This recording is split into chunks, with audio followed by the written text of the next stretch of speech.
চাপে অবশেষে ঝুঁকলেন পুষ্পা। যে জাহাঙ্গীর খান এতদিন ধরে বলে আসছিলেন যে ঝুঁকেগা নেহি, এক মাসের মধ্যেই একেবারে তার 360 ডিগ্রি বক্তব্য ঘুরে গেল। তিনি পুনর্নির্বাচন থেকে সরে দাঁড়ালেন।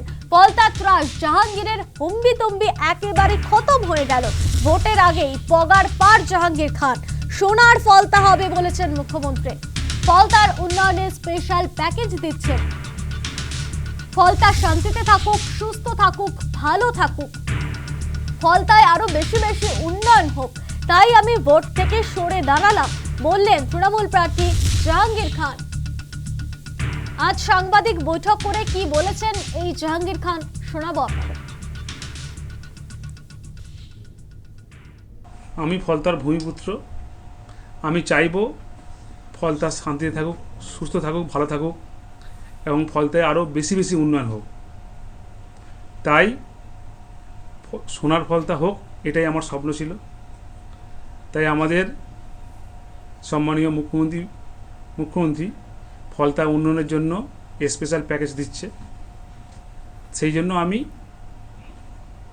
আগামী 21শে মে যে রিপল আছে, সেই রিপলের কন্টেস্ট থেকে আমি নিজেকে দূরে সরিয়ে নিলাম।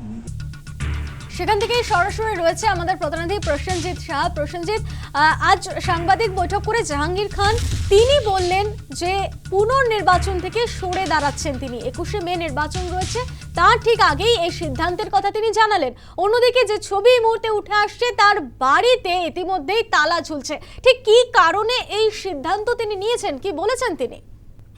দেখো, জাহাঙ্গীর খান আজকে সাংবাদিক বৈঠক করে মূলত যেটা বলতে চেয়েছেন যে ফলতার যে পুনর্নির্বাচন আছে সেই পুনর্নির্বাচনের প্রতিযোগিতা থেকে তিনি নিজেকে সরিয়ে নিলেন, অর্থাৎ তিনি নিজের নাম উইথড্র করলেন এই 21শে মে নির্বাচন থেকে।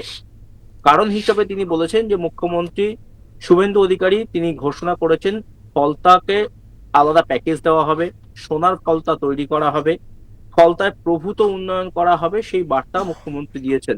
জাহাঙ্গীর খান বলেছেন যে তিনি চান ফলতার মানুষ ভালো থাকুন, সুস্থ থাকুন এবং এই এলাকায় আরো উন্নয়ন হোক, আর সেই উন্নয়নের স্বার্থেই তিনি নিজেকে এই নির্বাচন প্রক্রিয়া থেকে সরিয়ে নিলেন, সেই বার্তা দিয়েছেন জাহাঙ্গীর।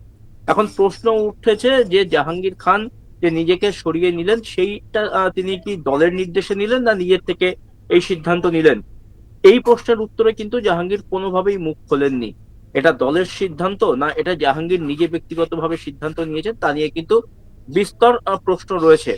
অন্যদিকে রাজনৈতিক মহল মনে করছে যেহেতু রাজ্যে বিজেপির সরকার গঠন হয়ে গেছে, ফলতার এই পুনর্নির্বাচন কার্যত রাজ্যের যে হিসেব নিকেশ, অর্থাৎ সরকার তৈরির ক্ষেত্রে যে হিসেব নিকেশ, সেক্ষেত্রে কোনো রকম অন্তরায় হবে না এবং সাধারণ মানুষ থেকে শুরু করে বিজেপি যেভাবে গত কয়েকদিনে অর্থাৎ এই নির্বাচনের ফল ঘোষণা হওয়ার পরে যেভাবে সারা বাংলা জুড়ে বিভিন্ন প্রান্তে নিজেদের শক্তি বাড়িয়েছে, সেক্ষেত্রে ফলতায় তৃণমূলের জয় কিন্তু অলীক কল্পনা বলেই মনে করছে রাজনৈতিক মহল। আর নিজের সেই পরাজয় নিশ্চিত জেনেই কার্যত জাহাঙ্গীর খান তিনি এই নির্বাচন প্রক্রিয়া থেকে সরে দাঁড়ালেন, তেমনটাই মনে করছেন রাজনীতির বিশ্লেষকরা। আর এই মুহূর্তে জাহাঙ্গীর খান এলাকাতে নেই। তিনি এই সাংবাদিক বৈঠকের পর নিজের দলীয় কার্যালয়ে সাংবাদিক বৈঠক করেছেন এবং সেই সাংবাদিক বৈঠকের পর তিনি কার্যত বেপাত্তা হয়ে গেছেন। অন্যদিকে জাহাঙ্গীর খানের বাড়ি ঠিক যেখানে, সেই জাহাঙ্গীর খানের বাড়িতেও কিন্তু তালাবন্ধ অবস্থায়, তার পরিবারেরও অন্যান্য সদস্যরা কিন্তু এই মুহূর্তে বাড়িতে নেই। জাহাঙ্গীর খান কিন্তু আজকে যে সাংবাদিক বৈঠক করেছেন এবং সেখানে যেটুকু বক্তব্য রেখেছেন যে ফলতার উন্নয়ন চান তিনি, ফলতার মানুষের ভালো চান এবং যেহেতু মুখ্যমন্ত্রী বলেছেন ফলতাকে আলাদা প্যাকেজ দেবেন, ফলতাতে প্রভূত উন্নয়ন করবেন, সেই কারণেই তিনি নির্বাচন প্রক্রিয়া থেকে সরে দাঁড়িয়েছেন এবং যাতে এখানে যিনি আছেন বিজেপি প্রার্থী দেবাংশু পান্ডা, তিনি যাতে জয়লাভ করেন এবং ফলতায় যাতে মানুষজন কাজ পায় বা এখানে যাতে প্রভূত উন্নতি হয়, সেই কারণেই তিনি এই নির্বাচন প্রক্রিয়া থেকে সরে দাঁড়িয়েছেন। একেবারে সঙ্গে থাকবো প্রসেনজিৎ। অন্যদিকে গত 28 তারিখ আপনারা জানেন একেবারে খবরের শিরোনামে উঠে এসেছিল সেই সময় ফলতা, সেখানে পুলিশ পর্যবেক্ষক অজয় পাল শর্মা গিয়েছিলেন এবং রীতিমতো এই তৃণমূল প্রার্থী জাহাঙ্গীর খানের খোঁজ করছিলেন, তার বাড়িতেও গিয়েছিলেন। ঠিক সেই সময় কি বলেছিলেন তৃণমূল প্রার্থী জাহাঙ্গীর খান শোনাবো আপনাদের। কিন্তু তৃণমূল কংগ্রেসের নেতা কর্মীদেরকে এই ধনক চৌকিতে ভয় দিকে রাখতে পারবে না। উনি যদি নিজেকে সিংহ মনে করে সিনেমার আর্টিস্টে, আমরাও পুষ্পা, ঝুঁকেগা নেই। जो आदमी डर गया वो आदमी मार गया। জাহাঙ্গীরের ডিকশনারিতে ডর বলে কিছু নেই।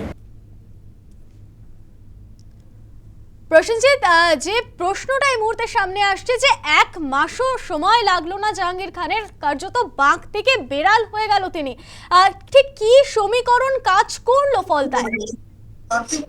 দেখো, সমীকরণ একটাই, রাজ্য জুড়ে নির্বাচন কমিশন যেভাবে অবাধ ও শান্তিপূর্ণ নির্বাচনের বাতাবরণ তৈরি করেছিল এবং যাতে সাধারণ মানুষ নিজেদের এই গণতান্ত্রিক অধিকার সঠিকভাবে প্রয়োগ করতে পারে সেই পরিকল্পনা করেছিল এবং সমস্ত রকম দিক থেকে নির্বাচন প্রক্রিয়াকে কার্যত আঁটোসাঁটো করা হয়েছিল, কড়া নিরাপত্তা বলয়ে মুড়ে দেওয়া হয়েছিল, যার জেরে সাধারণ মানুষ ভোট দিতে সক্ষম হয়েছিল এবং সেই ভোট দিতে সক্ষম হয়েছেন বা নিজেদের গণতান্ত্রিক অধিকার প্রয়োগ করতে পেরেছে বলেই কিন্তু রাজ্যে পালাবদল হয়েছে শাসকের।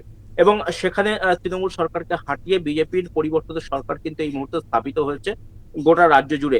এবং এটাই কিন্তু মূল ইস্যু, যে এই জাহাঙ্গীর যিনি কিনা ছিলেন বাঘ, সেখান থেকে হয়ে গেলেন মাত্র 10-12 দিনের মধ্যে বেড়াল। তার শুধুমাত্র কিন্তু এই যে রাজনৈতিক পালা বদল, রাজনৈতিক প্রেক্ষাপট বদল, সেটাই কিন্তু একমাত্র কারণ। তার কারণ জাহাঙ্গীর আগে ছিলেন শাসক দলের অন্যতম নেতা, অভিষেক বন্দ্যোপাধ্যায়ের ডান হাত বলে জাহাঙ্গীর খ্যাত ছিলেন। তারও প্রায় Z+ ক্যাটাগরি ছিল তার সিকিউরিটি, এবং জাহাঙ্গীর যেখানে যেতেন 12-14 জন নিরাপত্তারক্ষী সবসময় তাকে ঘিরে ধরতেন। আগে কনভয় থাকতো, পেছনে কনভয় থাকতো, সমস্ত রকম কিন্তু সুবিধা জাহাঙ্গীর পেতেন। এবং সেখান থেকে দাঁড়িয়ে নতুন সরকার গঠনের পর তার সেই সমস্ত নিরাপত্তা প্রত্যাহার করে নেওয়া হয়েছে, যেখানে অভিষেক বন্দ্যোপাধ্যায়ের মতো নেতারও নিরাপত্তা প্রত্যাহার করে নেওয়া হয়েছে। সব মিলিয়ে কিন্তু জাহাঙ্গীরের এই সমীকরণই কাজ করেছে এবং তিনি বুঝতে পেরেন যে কোনোভাবেই জয় সম্ভব না, তাই তিনি কিন্তু সরে দাঁড়িয়েছেন, তেমনটাই মনে করা হচ্ছে। বেশ, ধন্যবাদ। গত 16 তারিখ ঠিক কি বলেছেন মুখ্যমন্ত্রী শুভেন্দু অধিকারী ফলতায় প্রচারে গিয়ে শোনাবো আপনাদের। দেখে নেব, ভেঙে দেব, কেটে দেব, এসব অতীত। কোথায় পুষ্পা, কোথায় আপনি? দেখতে পাওয়া যাচ্ছে না? 2021 পোস্ট পোল ভায়োলেন্স, জাতীয় মানবাধিকার কমিশন 19 জনকে নটোরিয়াস ক্রিমিনাল ঘোষণা করেছিল, যার মধ্যে এই ভাইপোর জাহাঙ্গীরও ছিল। আমার উপরে ছেড়ে দিন, আমার উপর ছেড়ে দিন, আমি ওর দায়িত্বটা নিয়ে গেলাম। আমার উপর ছেড়ে দিন, ছেড়ে দিন আমার উপরে। বাকিটা খুব শান্তিপূর্ণভাবে ভোট করুন। ভোট প্রচারে গিয়ে আজ কি বললেন মুখ্যমন্ত্রী শুভেন্দু অধিকারী, শুনুন। সরে তো আপনাকে মানুষ দিত 21 তারিখ, আপনি তো পোলিং এজেন্টই পেতেন না। আপনাকে যিনি গাছে তুলেছিলেন মাননীয় ভাইপো, তোমার দেখা নাই রে, তোমার দেখা নাই রে, ভাইপো বাবুর দেখা নাই। তাই পুষ্পা বলেছিল ঝুঁকে জ্ঞানী। পুষ্পা আজকে বলছে আমি পগার পার, আমি নির্বাচনে লড়ছি না। আপনাদের শুধু বলবো, এটা তৃণমূলের কৌশল, যাতে আপনারা ভাবেন যে জিতে তো গেছি, আমি ভোটটা না দিলেও চলবে। 10 বছর পরে ভোট দেওয়ার স্বাদ পেয়েছেন। 100% ভোট চাই, 3 নম্বর বোতাম টেপা চাই, পদ্ম ফুলে ভোট চাই। মুখ্যমন্ত্রী আসবে 24-এর পরে, সেট চালু করবে, হাতে কাজ দেবে, পেটে ভাত দেবে, মাথায় ছাদ দেবে। ফলটাকে নতুন করে দেবাংশুর নেতৃত্বে সাজিয়ে দেব আমরা। সবাই ভোট দিতে যাবেন, উৎসবের মতো ভোট দেবেন। 1 লক্ষ ভোটে দেবাংশু জিতবে। জয় জয় শ্রীরাম। প্রমোদ চাপে অবশেষে ঝুঁকলেন পুষ্পা। ফলতাত্রা জাহাঙ্গীরের হম্বিতম্বি একেবারে খতম হয়ে গেল। এবার পুনর্নির্বাচন থেকেই সরে দাঁড়ালেন জাহাঙ্গীর। ভোটের আগেই তল্পি তল্পা গুটিয়ে পগার পার জাহাঙ্গীর খান। ফলতায় আরো বেশি বেশি উন্নয়ন হোক, এমনটাই আজ বলেছেন তৃণমূল প্রার্থী জাহাঙ্গীর খান। এক মাসের মধ্যেই বাঘ থেকে বেড়াল অভিষেকের ডান হাত জাহাঙ্গীর খান। বাড়িতে তালা ঝুলিয়ে কার্যত এলাকা ছাড়া জাহাঙ্গীর এবং শান্তি বজায় রাখতে বাড়ি এবং পার্টি অফিসের সামনে সাঁজোয়া গাড়ি রাখা হয়েছে। কি বললেন কেন্দ্রীয় মন্ত্রী সুকান্ত মজুমদার, শোনাবো আপনাদের। পুষ্পা খুশ হয়ে গেল, আমি শুধু এটুকুই বলবো। তবে শুধু তো পুষ্পা বড় বড় কথা বলেনি। ডায়মন্ড হারবার যেতে রাস্তায় প্রতি ল্যাম্প পোস্টে দেখতাম একজনের ছবি দেওয়া, তার নিচে লেখা থাকতো এবি ঝুঁকেগা নেই। তো যারা বাজে বেশি, যারা বলে বেশি, বেশি কথা বলে, যে পলিসি বাজে বেশি সে পলিসি শূন্যই হয়।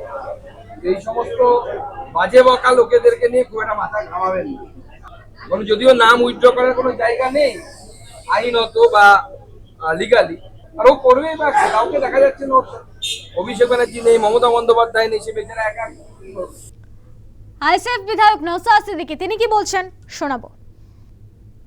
ফলতার নির্বাচন থেকে তৃণমূল কংগ্রেস প্রার্থী জাহাঙ্গীর খান নিজেকে প্রত্যাহার করে নিলেন।